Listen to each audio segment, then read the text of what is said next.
हाँ sir, start कीजिए। हाँ सर। हेलो। अनम्यूट करो सर। चौहान साहब अनम्यूट कीजिए। अ, हेलो। जी sir. Good evening sir. Sir अब आवाज़ आ रही है सुन आपकी? पा रहे हो आप लोग? हाँ, गुड जी इवनिंग। सर। आप सुन पा जी। रहे हो? जी सर, मैं सुन पा रहा हूँ। अच्छा। आप संक्षेप में आप अपना परिचय दीजिए। सर, मैं पाली जिले के रायपुर तहसील के सेंदरा गांव का निवासी हूँ। मेरी प्रारंभिक स्कूली शिक्षा। सर माफ़ी चाहूँगा, आप सुन पा रहे हैं सर मुझे? हाँ सर, आपकी आवाज़ आ रही है, क्लियर आ रही है एकदम। आप बोलिए। जी सर। सर मैं एक बार फिर देवड़ा सर से कंफर्म करना चाह रहा हूँ, सर मेरी आवाज़ आ रही है आपको? हाँ हाँ, आ रही है, आप बोलिए अब। जी सर। सर मैं पाली जिले के रायपुर तहसील के सेंदरा गांव का निवासी हूँ। मेरी प्रारंभिक स्कूली शिक्षा 10वीं तक मेरे गांव से हुई, सेंदरा से। उसके बाद सर मैंने राजकीय पटेल उच्च माध्यमिक विद्यालय ब्यावर से सर मैंने 12वीं की है। और ब्यावर से ही मैंने स्नातक किया है बीएससी मैथ से। और उसके बाद सर मैंने इतिहास से एमए किया है 2014 में। उसके बाद से सर मैं लगातार आरएस की तैयारी कर रहा हूँ। ये सर मेरा तीसरा अटेम्प्ट है। और इसके साथ ही जब भी मुझे समय मिला है, मैंने विभिन्न कोचिंग संस्थानों में पढ़ाया भी है। और पिछले 1 डेढ़ साल से सर मैं ऑनलाइन टीचिंग भी करा रहा हूँ यूट्यूब के प्लेटफॉर्म पर। अच्छा, पूर्व में आपने कब कब दिए दो, इससे पूर्व में दो जो आपने चांस दिए थे, तब कौन से थे? सर इसके पहले मैंने 2013 की भर्ती परीक्षा दी थी सर, और उसके बाद 2016 की भर्ती परीक्षा भी मैंने दी थी सर। अच्छा, आपके अंदर आरएएस बनने का एक जो एक विचार है, वो कब आया? सर आरएस बनने का विचार सर ग्रेजुएशन के दौरान ही आया था। जब मैं ग्रेजुएशन कर रहा था तो मुझे पहली बार इसके बारे में पता चला विभिन्न मैगजीन के माध्यम से। तब मैंने निर्णय लिया कि मुझे सिविल सेवा में जाना चाहिए। और उसी दौरान 2013 की भर्ती आई थी, तब मैंने पहली बार आरएस का विचार बनाया सर। कब पता चला आपको? सर मेरे कब ग्रेजुएशन के विचार आया? दौरान, मेरे ग्रेजुएशन के दौरान ही सर 2011 में सर मैंने पहली बार सिविल सर्विस के बारे में जाना था सर। अच्छा, ग्रेजुएशन कब की सर आपने? सर मेरी ग्रेजुएशन 2012 में पूरी हुई थी। अच्छा, और अभी आप किस सेवा में बताया आपने? सर वर्तमान में कोई सरकारी सेवा में नहीं हूँ। मैं वर्तमान में सर ऑनलाइन टीचिंग करा रहा हूँ यूट्यूब प्लेटफॉर्म पर। कम्युनिकेशन प्रॉब्लम हो रही है, आवाज आपकी साफ नहीं आ रही मुझे। सर महावीर सर, मेरी आवाज़ आप आपकी किसी आपको सरकारी क्लियर आ रही सेवा है? में हैं या नहीं? सर, सर की आवाज़ आ रही है, आपका थोड़ी नेटवर्क प्रॉब्लम हो सकती है प्रकाश जी। नहीं, प्रॉब्लम तो नहीं है, आप ठीक आ रही है, लेकिन आपकी अ, आवाज आ रही है, इनकी नहीं आ रही। मेरे पास सर हेलो, सही से आवाज। आवाज़, मेरे एक पास बार इसको आपकी हटा आवाज़ सर। दीजिए आप, एयरफोन हटा दीजिए, मुझे प्रकाश ऐसा लग जी, रहा है। आपके माइक से ही वापस गूंज रही है आवाज। जैसे अच्छा, सवाल आवाज गूंज पूछने के रही है बाद मेरी? आप माइक ऑफ करेंगे तो फिर क्लियर आवाज आएगी। अच्छा, सवाल पूछने के बाद, अच्छा। हेलो। जी सर, मैं आपकी आवाज़ सुन पा रहा हूँ। हाँ, अब आपकी क्लियर आवाज आ रही है। जी मुझे सर। ये मैं बताइए कि आपको आपको क्यों चुना जाए, आपको आरएएस क्यों बनाया जाए? आपके अंदर वो कौन से गुण हैं, और आरएएस के लिए कौन से गुणों की आवश्यकता है? आप बताइए। अ, सर किसी भी प्रशासन में मैं मानता हूं कि उसमें वो एक मेहनती होना चाहिए, मेहनती व्यक्ति होना चाहिए। कमजोर वर्ग के प्रति संवेदनशीलता होना चाहिए, उसे उसे वस्तुनिष्ठ होना चाहिए, और उसे एक सत्यनिष्ठ व्यक्ति होना चाहिए। और मैं मानता हूं कि मुझ में भी इस तरह के गुणों का समावेश है। तो जरूर इसके लिए मुझे चुना जाना चाहिए।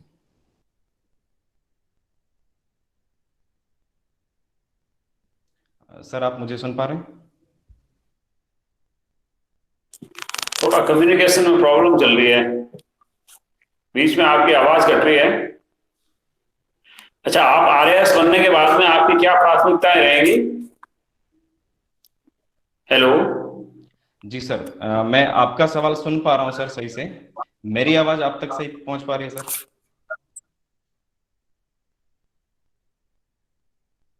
सर महावीर सर, मुझे लगता है सर कि हाँ प्रकाश सर, सर तक मेरी आवाज सही से नहीं पहुंच आप रही सर है। इसका आंसर दे दीजिए, ये इनका अंतिम प्रश्न है।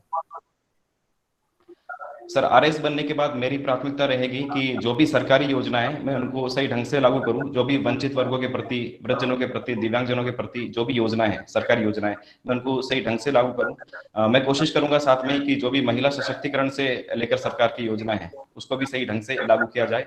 जनता से जुड़ाव प्रशासन का कैसे बढ़े, इसमें भी मैं ये सुनिश्चित करूंगा और कोशिश करूंगा कि जनता को भी जो भी विभिन्न समस्याएं उनका समाधान का हिस्सा जनता भी बने। तो इस तरह के मैं प्रयास कुछ करूंगा सर।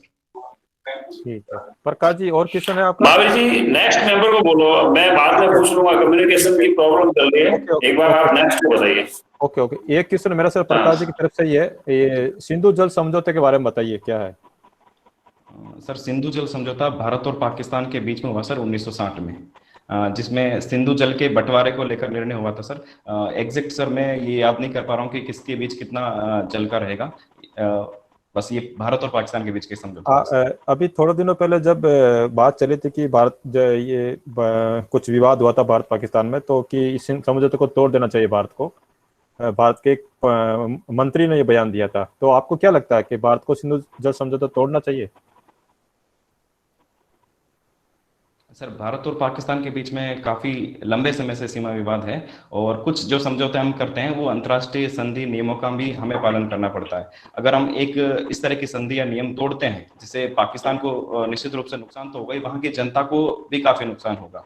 तो इस तरह के संधि समझौते तोड़ने से भारत की जो छवि है अंतर्राष्ट्रीय स्तर पर वो एक सही छवि पेश नहीं होगी और इससे हो सकता है कि भविष्य में और भी ऐसी संधियां जो भारत चीन के साथ हो, इस तरह से दूसरे देश भी करें। तो मैं ये मानता हूँ कि ये सही नहीं रहेगा। ओके ठीक है सर। Next member. हेलो। जी madam, good evening. Good evening sir. Sir ये बताइए कि ये प्राकृतिक न्याय क्या होता है? मैडम प्राकृतिक न्याय से मतलब सामान्यतः कुछ न्याय ऐसे माना जाता है कि जो एक मानव होने के नाते या ईश्वरीय न्याय दिए जाते हैं उसको प्राकृतिक न्याय कहते हैं। मैं एग्जैक्ट ऐसा रिकॉल नहीं कर पा रहा मैडम। ठीक है सर, आप प्रस्तावना सुना सकते हैं सर? सॉरी मैडम, मैं सुन नहीं पाया। आप प्रस्तावना सुना सकते हैं सर? जी मैडम। जी सुनाइए। हम भारत के लोग भारत को एक संपूर्ण प्रभुत्व संपन्न समाजवादी पंथ निरपेक्ष लोकतंत्रात्मक गणराज्य बनाने के लिए तथा उसके समस्त नागरिकों को सामाजिक आर्थिक राजनीतिक न्याय, विचार अभिव्यक्ति विश्वास धर्म और उपासना की स्वतंत्रता, प्रतिष्ठा और अवसर की समता प्राप्त कराने के लिए तथा उन सब में व्यक्ति की गरिमा और राष्ट्र की एकता और अखंडता सुनिश्चित करने वाली बंधुता बढ़ाने के लिए अपनी संविधान सभा में आज तारीख 26 नवंबर 1949 मिति मार्गशीर्ष शुक्ल सप्तमी संवत 2006 विक्रमी को एतद द्वारा इस संविधान को अंगीकृत, अधिनियमित और आत्मार्पित करते हैं। ठीक है सर। सर एक होते हैं उपचुनाव और एक होते हैं मध्यवर्ती चुनाव, इनमें क्या डिफरेंस होता है? मैडम उपचुनाव से तात्पर्य है कि यदि कोई बीच में कोई सीट खाली हो जाती है, जैसे अभी राजस्थान में विधानसभा के चुनाव उपचुनाव होने हैं, तो कोई किसी कारण से कोई सदस्य त्यागपत्र दे दे या उसकी मृत्यु हो जाए तो उस सीट पर वापस चुनाव कराए जाते हैं, वो उपचुनाव होते हैं। जबकि कोई विधानसभा या लोकसभा बीच में ही भंग कर दी जाती है और बीच में चुनाव कराए जाते हैं तो वो मध्यावधि चुनाव कहलाते हैं। अच्छा, राजस्थान में जैसे कि आपने नाम लिया, कहाँ कहाँ है चुनाव, उपचुनाव कहाँ कहाँ होंगे? मैडम 3 सीट पर हैं, एक राजसमंद में है एक सीट, एक सुजानगढ़ है और एक अभी मैं रिकॉल नहीं कर पा रहा हूँ, सॉरी मैडम। 4 सीट तो हैं, ठीक है, आप थोड़ा देखिएगा। ये देखूंगा। हठ योग क्या होता है, इसके बारे में बताइए। मैडम योग में हठ योग नाथपंथी द्वारा शुरू किया गया, जिसमें कुछ वास्तव में मुश्किल क्रियाओं को किया जाना होती है और कई विद्वान ये भी मानते हैं कि इसमें हठ में ह से सूर्य और ठ से चंद्रमा, इन दोनों जो नाड़ियों को शुद्धिकरण की प्रक्रिया होती है, ये हठ योग कहलाता है। वास्तव में जो मुख्यतः ये ज्यादातर प्रचारित हुआ वो नाथपंथी के द्वारा हुआ था। और ये विपश्यना क्या है? विपश्यना भी एक ध्यान की क्रिया है मैडम। एग्जैक्ट मैंने कभी विपश्यना के बारे में ज्यादा जाना नहीं या किया नहीं, लेकिन एक ध्यान की प्रक्रिया है। ठीक है, आज आप बताइए 23 अप्रैल है, 23 मार्च है आज। 23 मार्च क्यों खास है हमारे इतिहास में?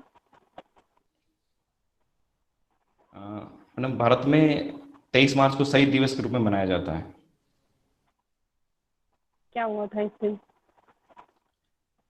23 मार्च 1931 को जो हमारे क्रांतिकारी थे भगत सिंह, राजगुरु और सुखदेव, इनको फांसी दी गई। ठीक है सर, आप ये बताइए सर मीडिया ट्रायल क्या होता है? जी मैडम, सॉरी, माफी चाहूंगा, मीडिया ट्रायल आपने पूछा है। हाँ जी सर। मैडम, मीडिया ट्रायल से तात्पर्य है कि कई बार जब मीडिया, जैसे कोई भी व्यक्ति पर आरोप लगता है, तो मीडिया ही उसका ट्रायल करना शुरू कर देती है और कई बार उसको अपराधी भी घोषित कर देती है न्यायालय के घोषित करने से पूर्व ही। तो इसे मीडिया ट्रायल कहा जाता है। तो सर आप ये बताइए सर कि जो कोविड के लिए वैक्सीन दी जा रही है, कोविशील्ड और कोवैक्सीन, तो इनकी कीमत क्या है इंडिया में?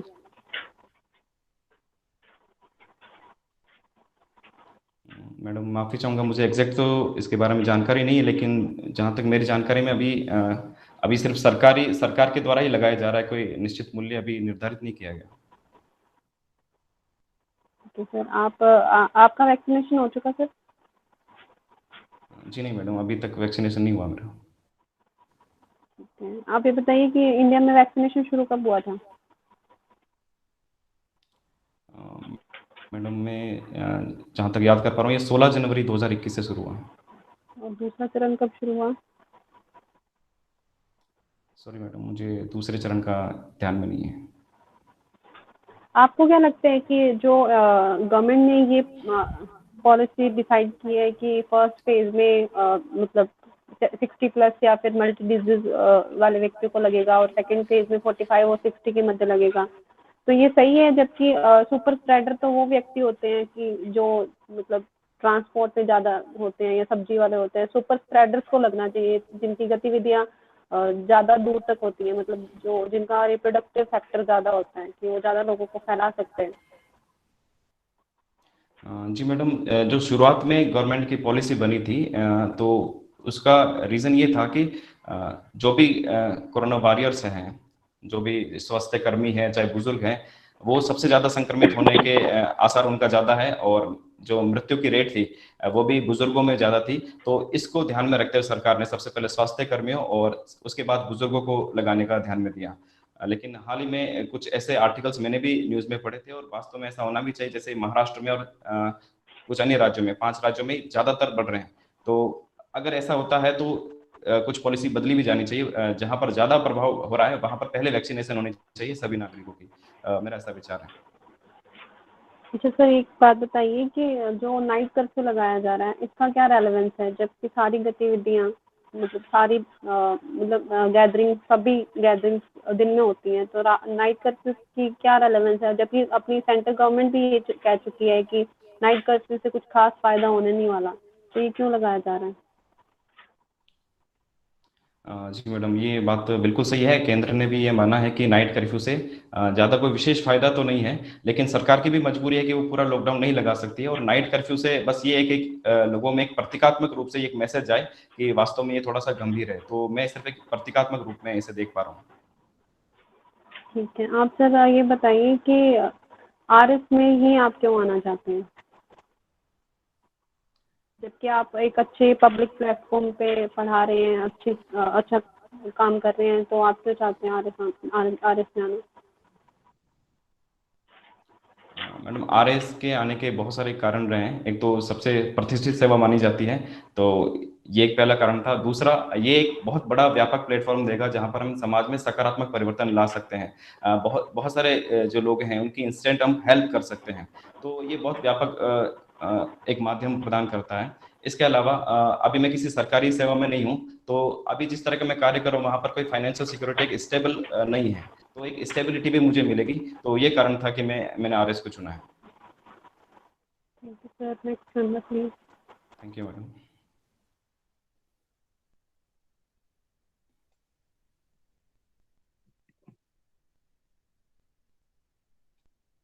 जैसा कि नरेंद्र जी मैं आपके डीएफ में देख पा रहा हूँ, आप पाली जी सर। जिले से बिलोंग करते हैं। जी सर, अभी बजट बिल्कुल में सर। पाली के लिए क्या क्या दिया गया है?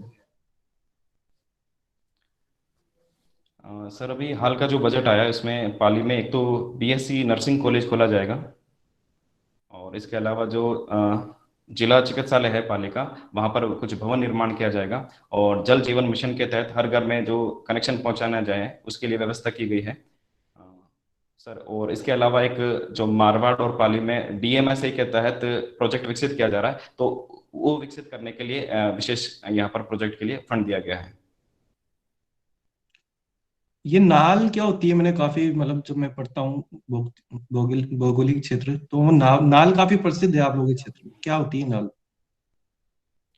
सर वास्तव में ये एक दर्रे होते हैं जो यहाँ पर, जो अरावली पहाड़ी का क्षेत्र है, तो पहाड़ियों के बीच में जो रास्ता गुजरता है उसको नाल कहा जाता है। जैसे बेसुरी की नाल है, हाथीगुड़ा की नाल है, इस तरफ यहाँ पर तो एक तरह के दर्रे हैं सर ये, तो दो पहाड़ियों के बीच में गुजरने का स्थान है। अवल बावल की संधि के बारे में सुना है आपने? जी सर, मैंने सुना है। क्या है ये? सर ये महाराणा कुंभा और राव जोधा के बीच में हुई थी। तो इसमें सीमा निर्धारित की गई थी कि मारवाड़ की सीमा कहाँ तक होगी, मेवाड़ की सीमा कहाँ तक होगी। तो जहां तक बबूल थे वहां पर मारवाड़ की सीमा, और जहां से आंवला के पेड़ शुरू हो जाते हैं वहां पर मेवाड़ की सीमा। तो इस तरह से इसका नाम आवल बावल की संधि पड़ गया था। ये आवा का धरना अभी एक पुस्तक रिलीज हुई है, किसने लिखी है आपको पता है? सॉरी सर, आप सुन पा रहे मैं हैं? जी सर, सॉरी सर, मैं अवेयर नहीं हूँ सर, इस बारे में जानकारी नहीं है। ये जूला जूला खेड़ा सभ्यता है, कहाँ पर है आपको पता है? जी सर, जूना खेड़ा नाम से है सर। जी सर, कहाँ पे है? जूना खेड़ा सर ये पाली में ही, हमारे पाली जिले में आती है सर जूना खेड़ा। कौन सी नदी के पास है ये? सॉरी सर, माफी चाहता हूँ। अच्छा, कौन सी सदी की है ये बता सकते हैं आप? सॉरी सर, मैं इसे वापस पढ़ूंगा, मैं इस बारे में पूरी तरह से अवेयर नहीं हूँ सर। अभी कुछ दिन पहले केन बेतवा नदी लिंकेज जो है वो चर्चा में रहा। राजस्थान में कोई ऐसी योजना है?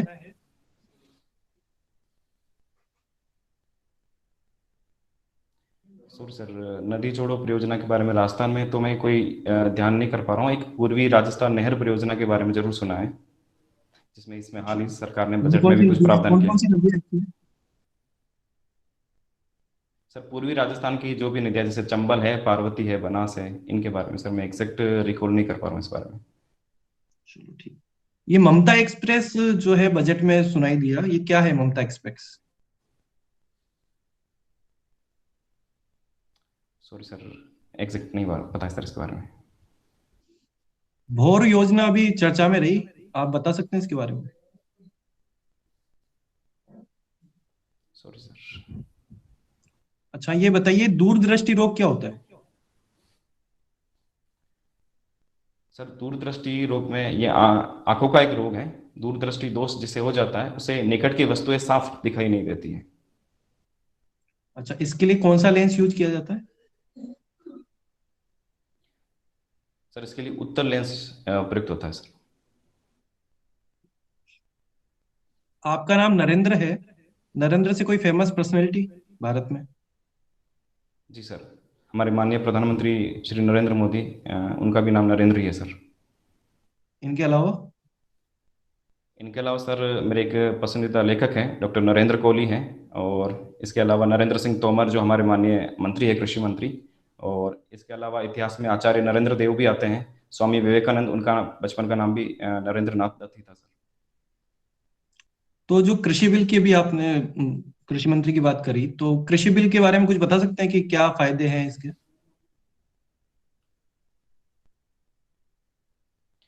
जी सर, कृषि बिल अब जो कि अधिनियम बन चुके हैं, कानून बन चुके हैं, तो इसमें किसानों के लिए और व्यापारियों के लिए, दोनों के लिए इसमें फायदा है। इसमें कोई भी किसान जो है अपनी अब जो उपज है वो कहीं भी बेच सकता है।